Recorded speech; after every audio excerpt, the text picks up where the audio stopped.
Περπατάμε κάθε μέρα ανάμεσά τους. Δεν γνωρίζουμε τα ονόματά τους. Ποιος τα έφτιαξε. Στη σκιά τους ξαποσταίνουμε. Πότε πότε σηκώνουμε το βλέμμα και αισθανόμαστε δέος. Το φως λαμπυρίζει πάνω στις μαρμάρινες επιφάνειες. Μια υπενθύμηση ενός ένδοξου παρελθόντος, αλλά και μιας παράδοσης βαθιά ριζωμένη στο χρόνο. Τα γλυπτά παρακολουθούν σιωπηλά το χρόνο να περνά και τα πάντα γύρω τους να αλλάζουν. Κάπως έτσι αποφάσισα να κάνω ένα ταξίδι για ένα μέρος που γνωρίζει πάνω και πέρα από όλα ένα υλικό, το Μάρμαρο, και που οι κάτοικοι του μοιάζουν να γεννιούνται έχοντας μέσα τους έμφυτο το ταλέντο να το τυθασεύσουν. Στο Μουσείο Μαρμαροτεχνίας, στην Τίνο, στη Μέκκα του Μαρμάρου.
Η Τίνος μοιάζει και αυτή σαν ένα γλυπτό μεσοπέλαγα. Γλύπτης του νησιού είναι η θάλασσα και ο αέρας. Το νησί λαμπυρίζει. Η πέτρα ακουμπά το νερό και η φύση δείχνει υπομονή για να της δώσει μορφή. Μια διαδικασία αργή, ανεπαίσθητη, αλλά και μεγαλειώδης. Εγώ εδώ ψάχνω μια ιστορία. Την ιστορία του δάσκαλου και του μαθητή και πώς αυτή η αλυσίδα της γνώσης δίνει ζωή σε ένα υλικό άψυχο. Αυτή η ιστορία ξεκινά στον πύργο, την πρωτεύουσα του Μαρμάρου και των μαρμαροτεχνητών.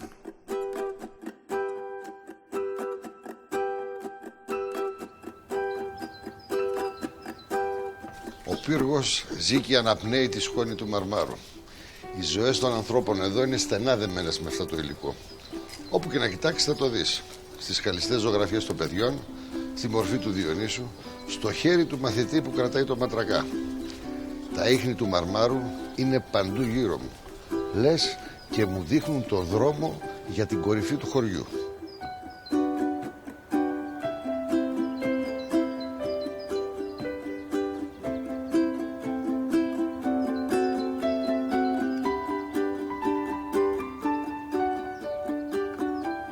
Εδώ βρίσκεται το Μουσείο Μαρμαροτεχνίας του Πολιτιστικού Ιδρύματος Ομίλου Πειραιώς. Ένας δάσκαλος από τον οποίο μπορείς να μάθεις πολλά.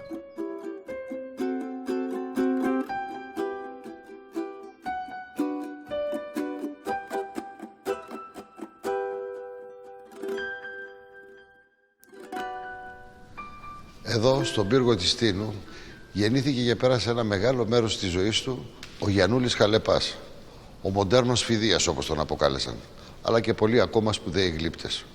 Ο πύργος έχει αυτό που λέμε παράδοση στη μαρμαροτεχνία. Πώς γεννήθηκε όμως αυτή η παράδοση εδώ? Από τα βάθη της γης.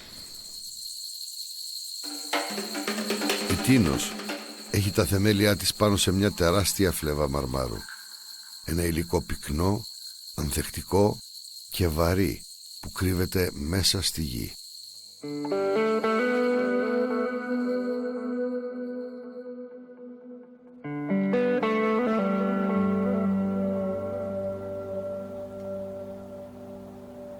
Η λέξη μάρμαρον σημαίνει λαμπερός λίθος. Η μαρμαρή γη Η λάμψη του δηλαδή οφείλεται στην αντανάκλαση του φωτός πάνω στις τέλειες έδρες των κρυστάλλων του. Το υλικό αυτό άρχισε να χρησιμοποιείται εδώ στον κυκλαδικό χώρο εδώ και 5.000 χρόνια. Στη διαδρομή της ιστορίας κατασκευάστηκαν από αυτό ναοί, γλυπτά και κτίρια που αντέχουν ακόμα και σήμερα. Γιατί το μάρμαρο δεν φθήρεται. Το μάρμαρο αντιστέκεται στη φυσική φθορά του χρόνου. Γι' αυτό και καθιερώθηκε ως υλικό των μνημείων. Όλων όσων δηλαδή δεν θέλουμε να ξεχάσουμε. Στην Τίνο λειτουργούν λατομεία λευκού, γκρίζου και πράσινου μαρμάρου. Στην Ελλάδα υπάρχουν περίπου 120 είδη με διάφορους χρωματισμούς και τύπους.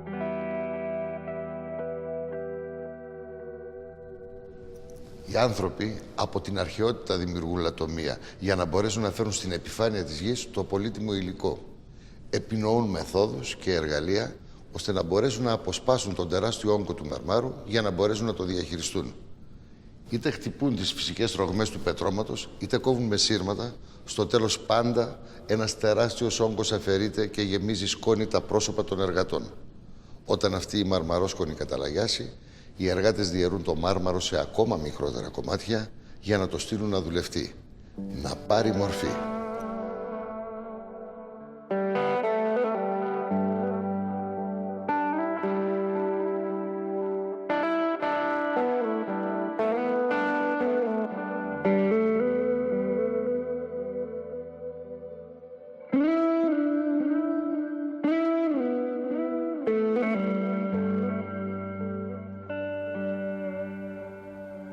Οι μαρμαροτεχνίτες λένε ότι κάθε κομμάτι μάρμαρο έχει δική του προσωπικότητα και πρέπει να το αντιμετωπίσει σαν κάτι ξεχωριστό, μοναδικό.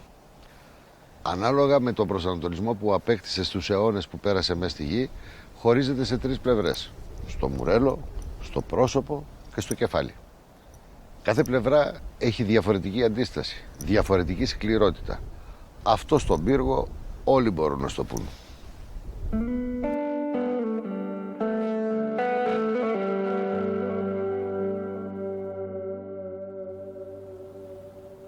Γεννήθηκα στον πύργο της Τίνου και μεγάλωσα.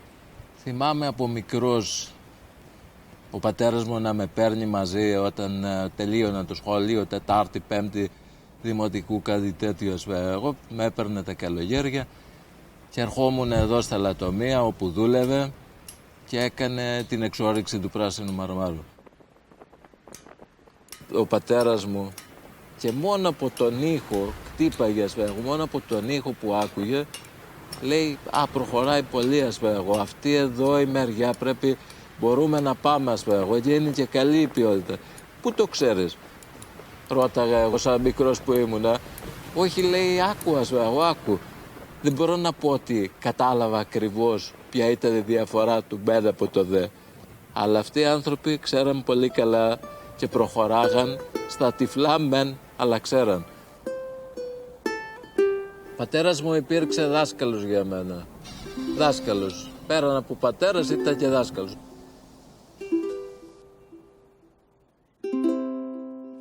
Το γιο μου τον έπαιρνα στο λατομείο για να τον μάθω τη δουλειά αυτή που ήταν παράδοση εδώ πέρα. Η δουλειά αυτή ήταν παράδοση.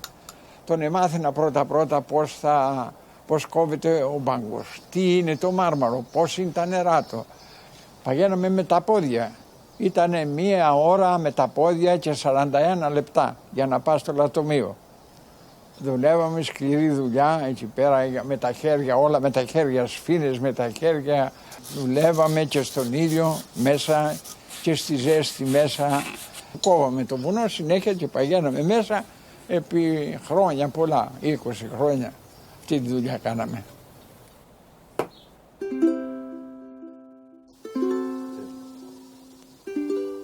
Έτσι, αυτούς τους πάγκους τους οποίους κόβαν ήταν 10 μέτρα ύψος, ήταν 2,5 μέτρα το πάχος και περίπου 15, 17, 20 μέτρα το πλάτος αυτό εδώ. Αυτή λοιπόν, ας πω εγώ, ήταν η δυνατότητα, 60 με 70 πόντους. Αυτό θα έκανε περίπου 1 μήνα να κοπεί. Το οδηγούσαν λοιπόν από τη φυσική όδευση που είχε μέσα από το λαγκάδι, με τούμπες στην αρχή και σιγά σιγά έφτανε μέχρι τη θάλασσα είχαν στήσει ένα σύστημα, μια μπήγα, ένα γερανό εκεί πέρα, χειρογίνητο, ο οποίο το έπαιρνε το μάρμαρο, ερχόταν το καΐγι εκεί δίπλα, το φόρτωνε.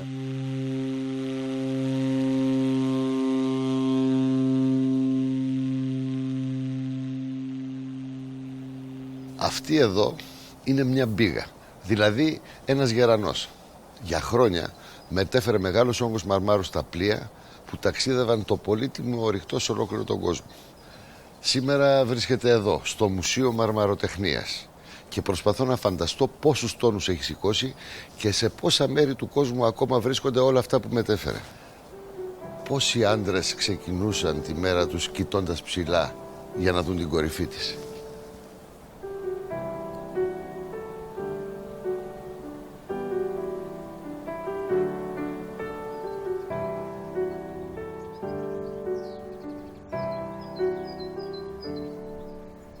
Αυτό το χωριό είναι γεμάτο σημάδια σκαλισμένα. Κυλάει στο αίμα του το μάρμαρο και η γλυπτική. Παλιότερα τα παιδιά από 12-13 χρονών παίρναν στο χέρι τους το ματρακά. Αυτό το μικρό σφυρί των μαρμαροτεχνητών και σκάλιζαν τις ζωγραφιές τους. Αυτά τα σοκάκια είναι γεμάτα παιδικές ζωγραφιές. Οι μικροί μιμούνταν τους μεγαλύτερους που τους έβλεπαν να σκαλίζουν με το βελόνι. Εδώ το μάρμαρο είναι καθολικό φαινόμενο. Είναι μέσα στη γη και βγαίνοντας καθορίζει τις ζωές των ανθρώπων πάνω στο νησί. Είναι χαρακτηριστικό ότι οι περισσότερες ιστορίες από άντρες που συναντώ εδώ έχουν ως εξής. Ήμουν μικρός, έφυγα ναύτης για χρόνια και γύρισα πίσω για να γίνω μαρμαροτεχνίτης και να κάνω οικογένεια.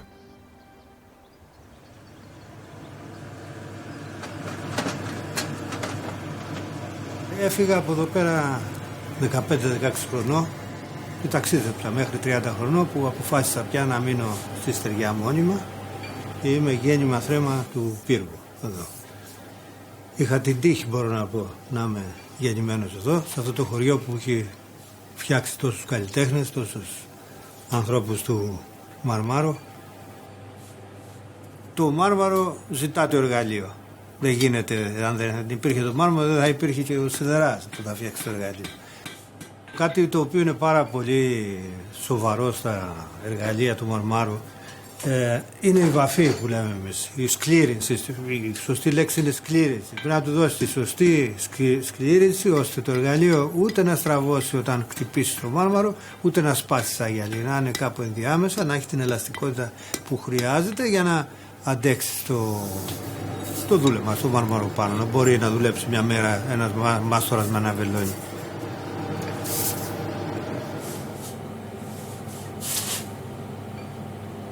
Αποφάσισα να κάνω αυτή τη δουλειά.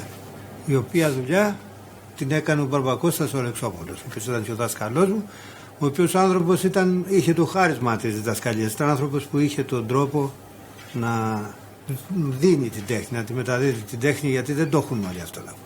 Λοιπόν, αυτός ο άνθρωπος, ο Μπαρμπακώστας, έμαθε τη δουλειά από τον πατέρα του.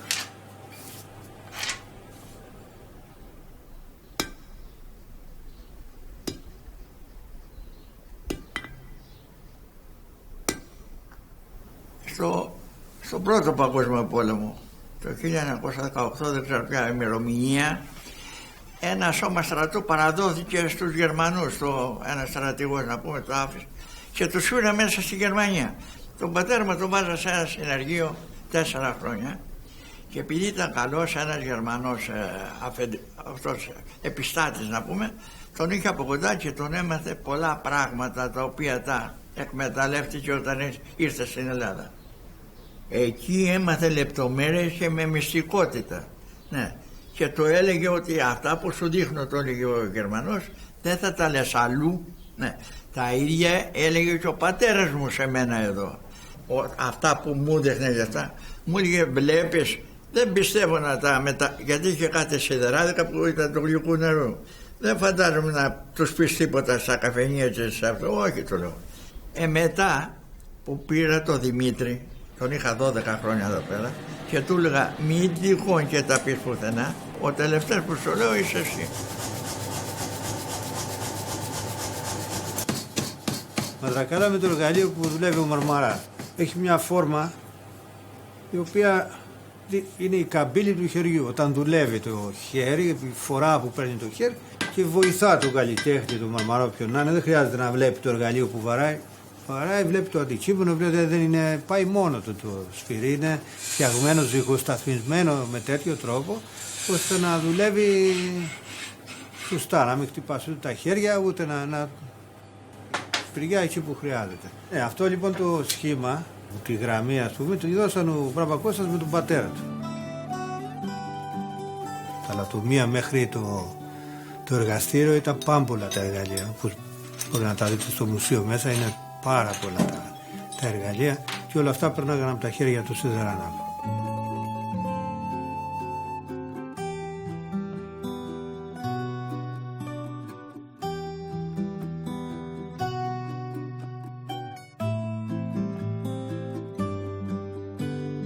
Αυτή η παράδοση, εκτός από την ιστορική σημασία που έχει, κρύβει και κάτι γοητευτικό, κάτι τρυφερό.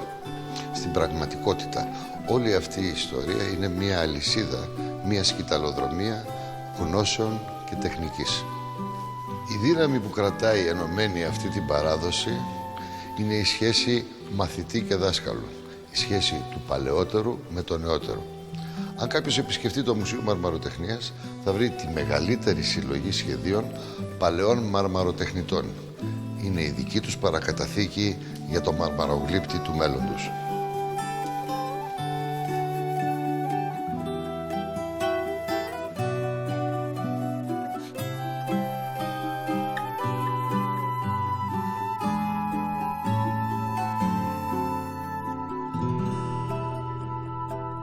Όπου υπάρχει φως, υπάρχει και η σκιά. Το δυνατότερο φως απλώνει την πιο δυνατή σκιά. Εδώ συνυπάρχει το σκληρό υλικό με την έκφραση ενός συναισθηματικού κόσμου. Ο Λύσιππος ήταν ο προσωπογράφος του Μεγάλου Αλεξάνδρου. Ήταν ο γλύπτης που τον ακολούθησε σε όλη την εκστρατεία του. Ο Λύσιππος έλεγε «Κριτής μου είναι το φως και η σκιά». Γι' αυτό στην Ελλάδα έχουμε μεγάλα έργα. Γιατί έχουμε πολύ φως και πολύ σκιά.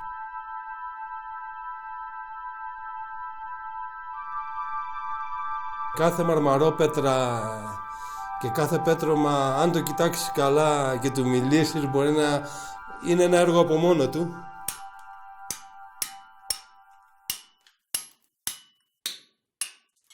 Κάποτε έβλεπα σε έναν τοίχο κτισμένη μια πέτρα και κάτι μου μίλαγε αυτή η πέτρα.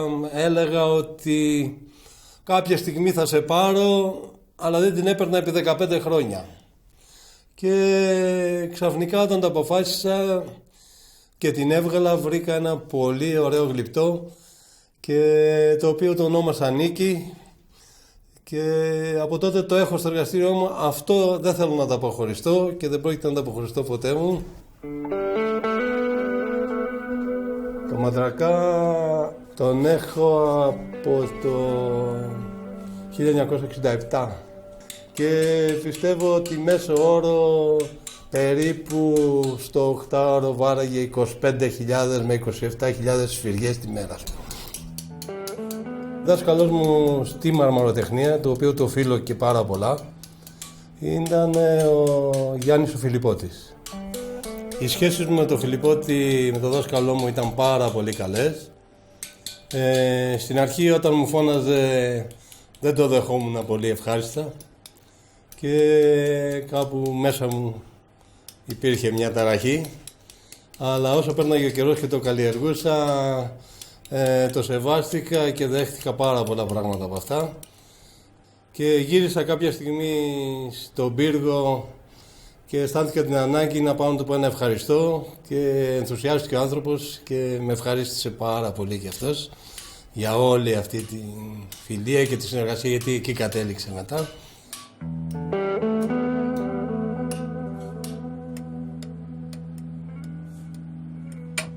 Έβρισκα δυσκολίες μεγάλες, έπαιρνα τηλέφωνο τον Μπαρμπαγιάννη, τη Φιλιππώτη, νύχτα. Μπαρμπαγιάννη, σταμάτησα, δεν μπορώ να συνεχίσω, τι να κάνω. Και μου έλεγε αυτό και αυτό, το κέντρο, από εκεί, μη στεναχωριέσαι. Ο Μπαρμπαγιάννης Φιλιππώτης ήταν πολύ αυστηρός. Ήθελε να μάθει σωστά το μάρμαρο Και μάλιστα πότε είχε την πύχη και βάρηκε και λίγο. Δεν πειράζει. Τότε στεναχωριόμασταν, τώρα λέμε καλά έκανε. Γιατί μάθαμε πολλά πράγματα. Έφτιαξα καμπαναριά παλιά που είχαν σίδερα μέσα από σκουριά, πάθανα ζυπνιές. Μ' αρέσει πολύ. Είναι η ζωή με το μάρμαρο. Γιατί παίρνεις ένα όγκο τώρα όπως είναι αυτό, από το λατομείο και πρέπει να του δώσεις ψυχή. Να του δουλέψεις με μεράκι, ψυχή, να παρουσιάσεις το έργο.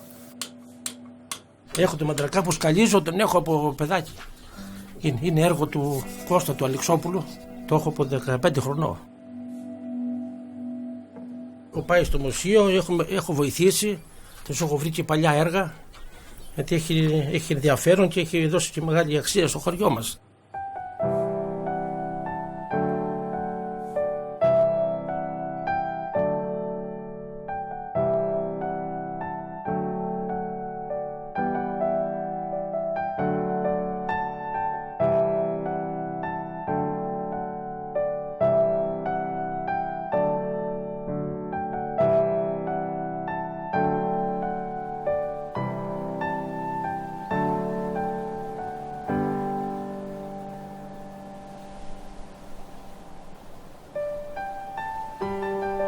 Το μάρμαρο είναι ένα σκληρό και την ίδια στιγμή ευαίσθητο υλικό.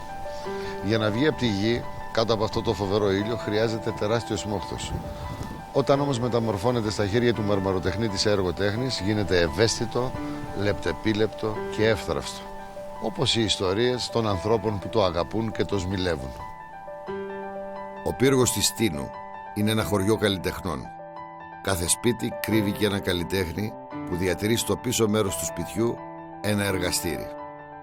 Σε αυτό το σπίτι γεννήθηκε ο Γιαννούλης Χαλεπάς. Οι γονείς του τον προόριζαν για έμπορο, αλλά αυτός είχε αποφασίσει ότι ήταν καλλιτέχνης.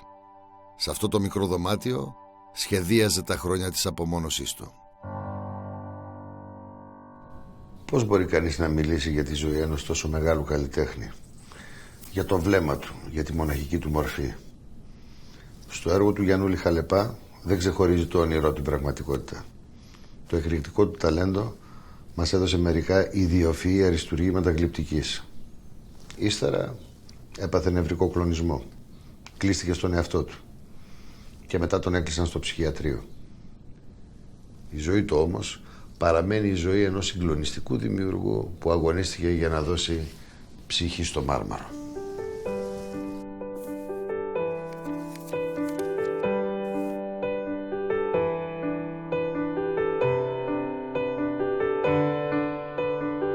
Μερικοί μαρμαροτεχνίτες λένε ότι το άγαλμα προϋπάρχει, ότι βρίσκεται ήδη μέσα στη γη και ότι εμείς απλώς πρέπει να αφαιρέσουμε κάποια κομμάτια για να το αποκαλύψουμε. Είναι αδιανόητο σαν σκέψη, αλλά εξαιρετική ιδέα να φανταστούμε ότι η κοιμωμένη προϋπάρχει, ότι ήδη βρίσκεται για αιώνες μέσα στη γη και πρέπει να βρεθούν κάποιοι λατόμοι για να φέρουν αυτόν τον όγκο μαρμάρου στην επιφάνεια και μια ιδιοφυΐα σαν το Χαλεπά για να την αποκαλύψει.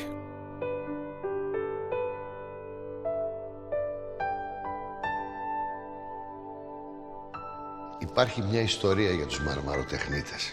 Ένα παραμύθι. Ήτανε, λέει, ένας άρχοντας πολύ ισχυρός, ο οποίος ζήτησε από ένα μαρμαροτεχνίτη να του φτιάξει ένα έργο που να συμβολίζει όμως την ουσία του μαρμάρου και θα του έδινε ό,τι του ζητούσε. Ο μαρμαροτεχνίτης δέχτηκε. Πήρε λοιπόν ένα μεγάλο κομμάτι μάρμαρο, το έβαλε στο εργαστήριό του, πήρε το ματρακά του, αυτό εδώ το σφυράκι, το καλέμι του και άρχισε σιγά σιγά να το σμιλεύει, περιμένοντας να του έρθει η έμπνευση. Δούλευε μέρα νύχτα, κάθε μέρα. Αλλά η έμπνευση δεν ερχόταν. Η μαρμαρόσκονη όμως από τη δουλειά σιγά σιγά άρχισε να σκεπάζει όλα τα αντικείμενα στο εργαστήριό του. Το πάτωμα, το τραπέζι, τα πάντα. Σε λίγο σκέπασε και τον ίδιο ολόκληρο. Τον έκανε σαν άγαλμα.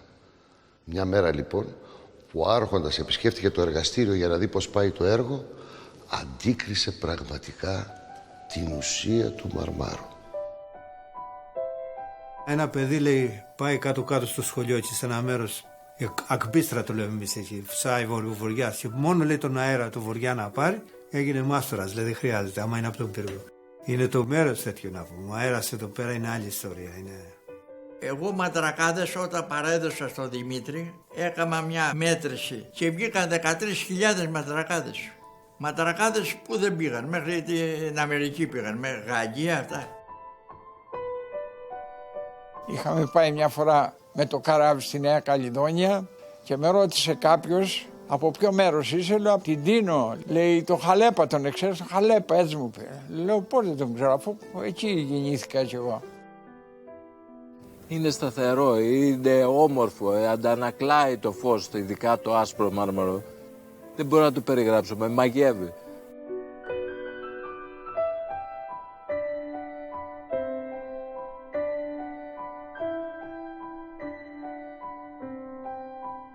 Η ψυχή του Μαρμάρου οδηγεί εδώ, στο Μουσείο Μαρμαροτεχνίας της Τίνου, που δημιουργήθηκε το Πολιτιστικό Ίδρυμα του Ομίλου Πειραιώς. Εδώ συναντιούνται όλες οι ιστορίες των ανθρώπων που γνώρισα και ζωντανεύουν. Ένα μουσείο, όπως όλα τα μουσεία, είναι χώρος πολιτισμού. Αυτό όμως είναι και κάτι ακόμα.